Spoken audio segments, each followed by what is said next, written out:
नमस्कार मंडळी, food by Sangeeta रेसिपीमध्ये तुमच्या सर्वांचं खूप खूप मनापासून स्वागत आहे. सुट्ट्या संपल्या, आता मुलांच्या शाळा सुरू होणार. रोज रोज मुलांना टिफिनला काय द्यायचं हा प्रश्न रोजच राहणार आहे. तर मंडळी, आज आपण लहान मुलांसाठी मस्त पौष्टिक असा पराठा कसा बनवायचा ते पाहणार आहोत. एकदा जर तुम्ही तुमच्या मुलांना हा पराठा खायला दिला ना, तर नेहमी नेहमी हाच पराठा द्या असा आग्रह धरतील. कारण हा पराठा दिसायला पण भारी दिसतो, खूपच पौष्टिक आहे आणि खायला म्हणाल तर एकच नंबर लागतो. तर पौष्टिक असा पराठा बनवण्यासाठी सर्वात आधी काय करायचं, इथे मी एक बीट घेतलंय. बीटाची साले काढून घेतली. बीट एकदम बारीक चिरून घेतलं. आता हे बीट आपल्याला स्वच्छ धुवून मिक्सरमध्ये बारीक करून घ्यायचंय. आता लहान मुलांना जर आपण बीट सॅलड म्हणून खायला दिलं तर ते अजिबात खाणार नाही. पण जर पराठ्यामध्ये हे बीट घातलं तर मुलांना काहीतरी वेगळं खाण्याचा आनंदही मिळतो आणि मुले आवडीने खातात. आणि त्यांना लक्षातही येणार नाही की यामध्ये आपण बीट घातलंय. थोडं पाणी घालून बीट मिक्सरमध्ये चांगलं बारीक करून घेतलंय. आता इथे मी 1 वाटी गव्हाचं पीठ घेतलंय. त्यामध्ये चवीनुसार मीठ घातलंय. त्याचबरोबर 1 चमचा तेल घातलंय.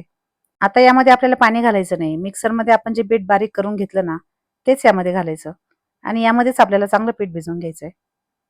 बीटचा पराठा बनवताना मस्त ताजं-ताजं असं बीट घ्यायचं आणि जर एक बीट असेल ना, तर एक मोठी वाटी भरून पीठ घ्यायचं. त्यामध्येच मस्त पिठाचा गोळा तयार होतो. आता हे पीठ आपल्याला छान मऊसर असं भिजवून घ्यायचंय.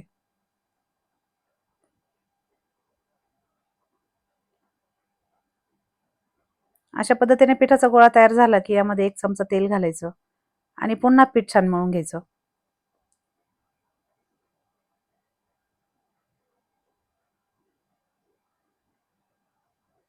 आता मस्त मऊसर असा पिठाचा गोळा तयार झाला आहे. तुम्ही पाहू शकता.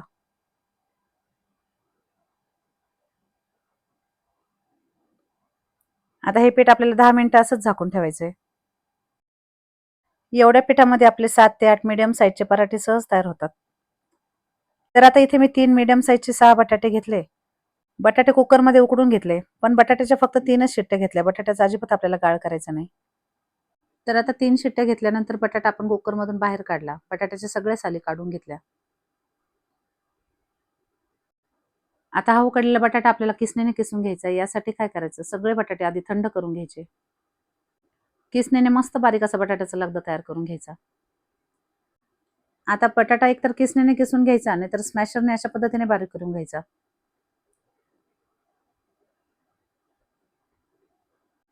बटाट्याचे कुठेही छोटे-छोटे तुकडे राहणार नाही. अशा पद्धतीने बटाटा मस्त स्मॅशरने बारीक करून घ्यायचा. मस्त असा बटाटा बारीक झालाय. आता काय करायचं, यामध्ये थोडी हळद पावडर घालायची, त्याचबरोबर थोडी लाल मिरची पावडर घालायची. तिखट तुम्ही तुमच्या आवडीनुसार थोडे कमी जास्त घातले तरी चालते. आता यामध्ये 1 चमचा धना पावडर घातली. त्याचबरोबर थोडी काळी मिरी पावडर घातली आणि चवीनुसार मीठ घालायचं. आता यामध्ये बारीक चिरलेली कोथिंबीर घालायची. कोथिंबीर सुद्धा आपल्याला यामध्ये जास्त मोठी नाही ठेवायची. मस्त बारीक चिरून घ्यायची, नंतर यामध्ये घालायची. आता हे सगळं साहित्य चांगलं एकजीव करून घ्यायचं. आता यामध्ये अर्धा लिंबाचा रस घालायचा.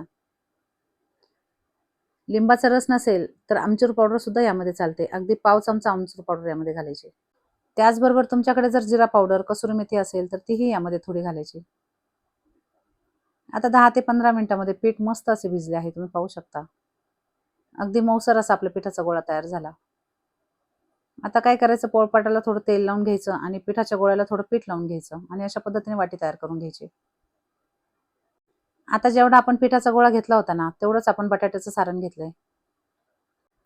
आता तयार केलेल्या वाटीमध्ये मस्त दाबून-दाबून बटाट्याचं सारण भरून घ्यायचं आणि अशा पद्धतीने गोळा बंद करून टाकायचा.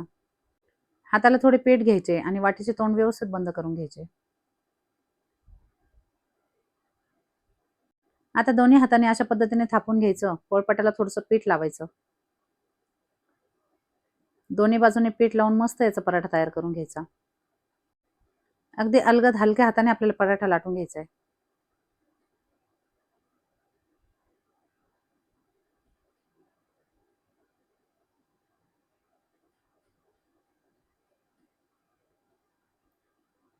तुम्ही पाहू शकता, अगदी सहज आपला पराठा लाटून झालाय. कुठेही चिरला नाही, फुटला नाही.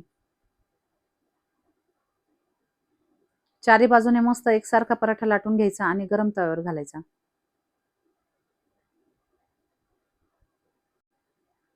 एका बाजूने हलकासा पराठा भाजून घ्यायचा, त्यानंतर वरच्या बाजूने तेल किंवा तूप लावायचे. जर लहान मुलांना हा पराठा द्यायचा असेल ना, तर शक्यतो तूपच लावायचे.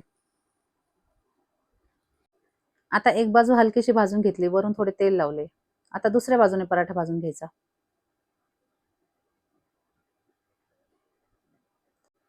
तेल सगळीकडे अशा पद्धतीने छान पसरून घ्यायचे आणि पुन्हा पराठा उलटा करून घ्यायचा. आता दुसऱ्या बाजूने सुद्धा आपल्याला हलकेसे तेल लावायचे.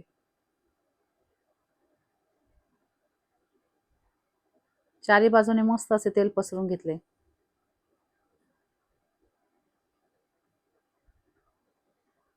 आता उलटा पालटा करून अशा पद्धतीने पराठा भाजून घ्यायचा आहे.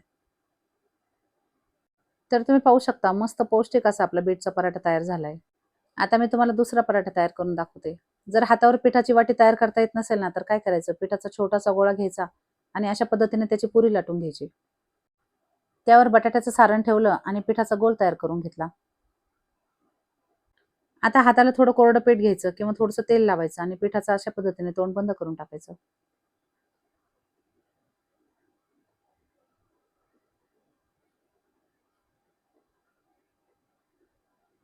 थोडंसं थापून घ्यायचं आणि थोडं पीठ लावून मस्त पराठा लाटून घ्यायचा. पराठा लाटून घेताना एक महत्त्वाची काळजी घ्यायची. पराठा आपल्याला अगदी हलक्या हाताने आणि अगदी अलगद लाटून घ्यायचा आहे. चारी बाजूने अगदी एकसारखा, कुठे जाड नाही, कुठे बारीक नाही. छान एकसारखा पराठा लाटून घ्यायचा आणि लगेच गरम तव्यावर घालायचा. सुरुवातीला गॅस मिडियम ठेवायचा, नंतर कमी गॅसवर मस्त मंद आचेवर पराठा भाजून घ्यायचा.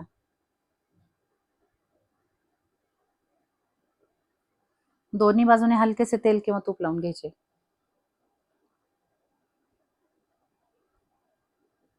तर तुम्ही पाहू शकता आपला पराठा कुठेही तुटला नाही, चिरला नाही. मस्त टम्म असा पराठा आपला फुललाय.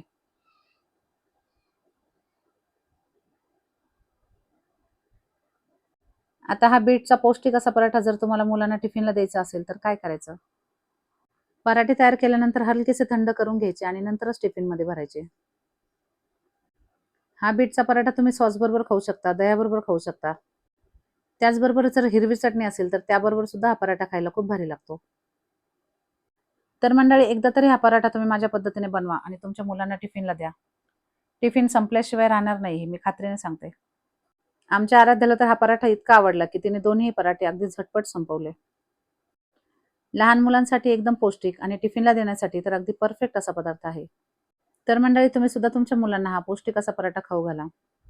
बीट तर सहसा मुले खात नाही, पण अशा पद्धतीने जर आपण पराठ्यामध्ये घालून दिले, तर मुलांना कळणार सुद्धा नाही, की हा बीटचा पराठा आहे आणि मुले सुद्धा खूप आवडीने खातील. तेव्हा तुम्ही सर्वांनी एकदा पौष्टिक असा बीटचा पराठा नक्की बनवा. व्हिडिओ आवडला असेल तर लाईक, शेअर आणि सबस्क्राईब करा. धन्यवाद.